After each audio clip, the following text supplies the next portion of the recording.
Hello everyone, it's David again. I need to apologize first of all if you guys hear a racket going on. My youngest kitten, about 6 months old, is on an absolute tear this morning. He's been giving my oldest cat, the 13-year-old, a holy hair, just terror of time. That poor cat is like, oh my god.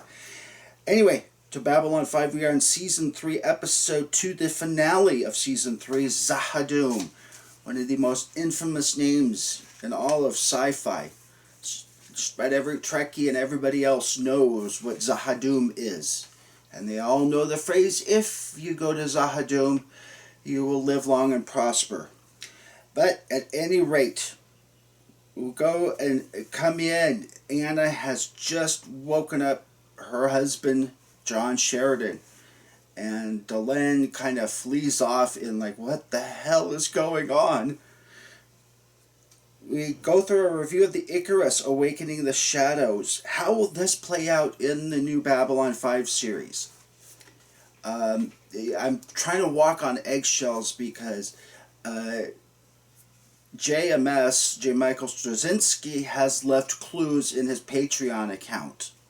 So, and he has rates from $2 to $20 US a month. If you want to become a professional writer, he has rates of about $100 US a month. So please check it out. And if you can at all afford it, please go get on at least one of the levels of his Patreon account. So I'm going to have to demur on that answer. Put down below what you guys think. But Melissa Gilbert takes the place of the old Anna in the video of about, why she and John weren't able to hook up during that last vid conference of theirs. We learned that 139 died on the Icarus, but were they really all killed? Because we're all led to believe they were all those who refused to serve the shadows, but then here's Anna. She refused to serve the shadows, and all they did was, hook her up to one of their little shadow vessels, central processing units. So, possibility is some of them are still alive besides Morden and Sheridan. What do you guys think? What would you do if after 5 years your ex, and you think they're dead, all of a sudden here comes your long dead spouse through the door? Hi! Just went on a fishing trip at the other end of the galaxy. Sorry I couldn't send a letter home. But as we learn, time doesn't work the same in Zahadum. So, I guess that's the answer to that one. Cue the entrance and question, big question that JMS poses. If you were, he hinted at the Garden of Gethsemane, would you, if you were in Sheridan's position, would you go to Zahadum if you thought that you could end this intergalactic war that's going on for 1,000,000 years? Or would you say, you know what, if it's not the shadows, then it's the Drakh or somebody else that's just going to take their place. So we might as well, as we say, the better the enemy you know than the one you don't. Of course, I'm also a big coward too. I want to live as long as possible. So I don't know if I could do what Sheridan did. We learned that the Gaiam deliver bombs that are 500 to 600 megaton nuclear blast. Now, for reference, the Russians, under the old Soviet Union, developed supposedly the largest nuclear blast called the Tsar Tsar Bomba, B-O-M-B-A. It was under Stalin, and they said it was 100 megatons. Well, the problem is, and people have done the calculation, at 100 megatons, the blast from that bomb would have enveloped and incinerated the bomber that delivered the payload.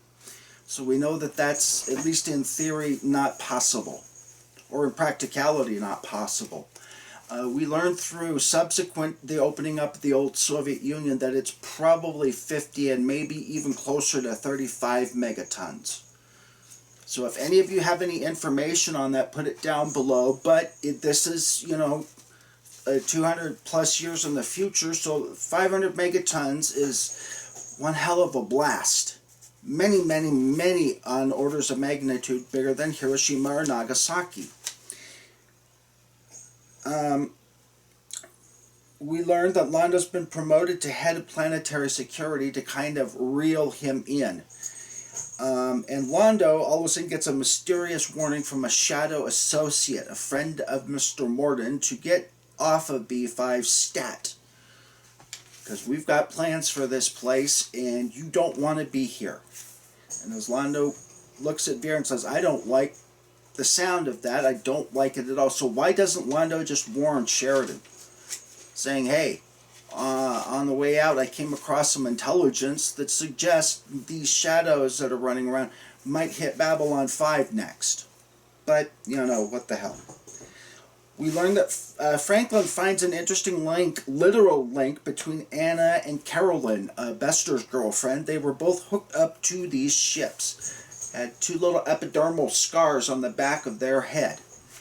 And that once you get hooked up to these ships, you are never the same again. So why doesn't Anna, I guess, wind up like Carolyn? Of course, probably the simple answer is the Shadows invented the technology, and they just simply knew how to remove it or reverse it.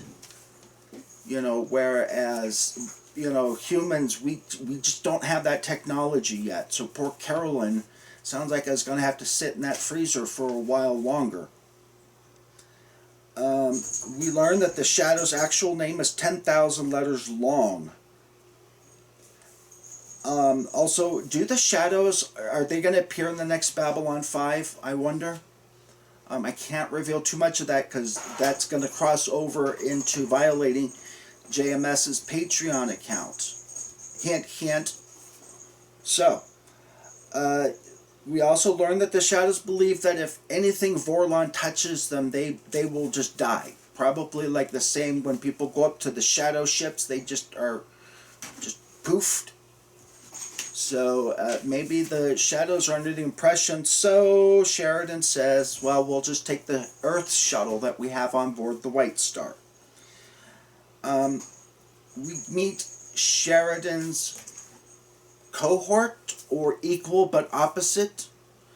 This appears to be what Kosh was referring to.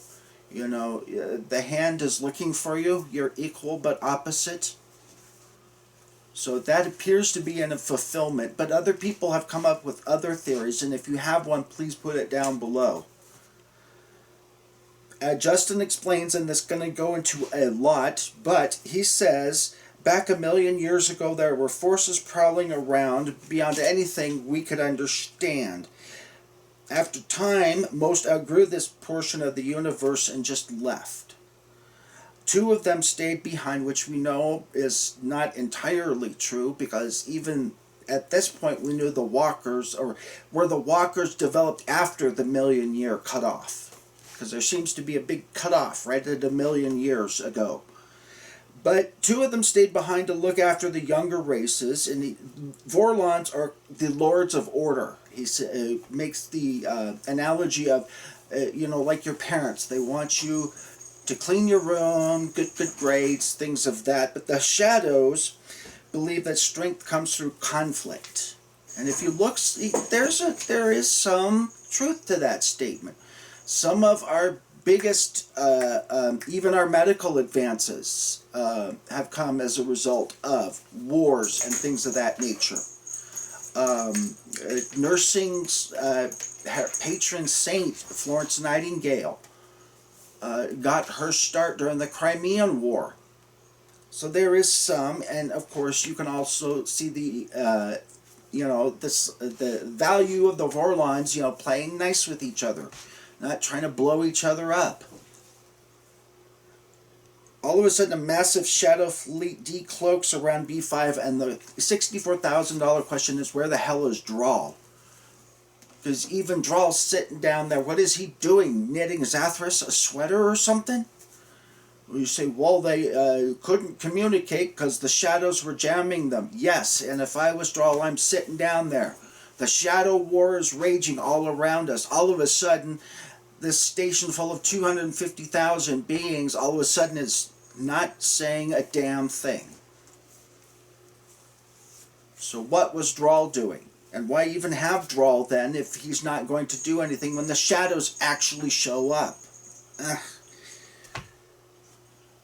The shadows believe that the Vorlons broke the truce by enlisting other races like the Minbari.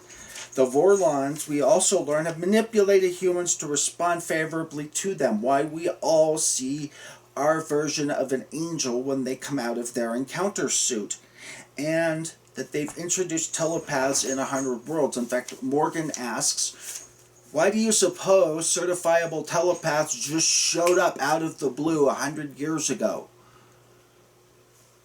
He's got a, and Justin says that their forces have, in fact, infiltrated Psychlor and has made sure that Psychlor is coming out on the side of the shadows.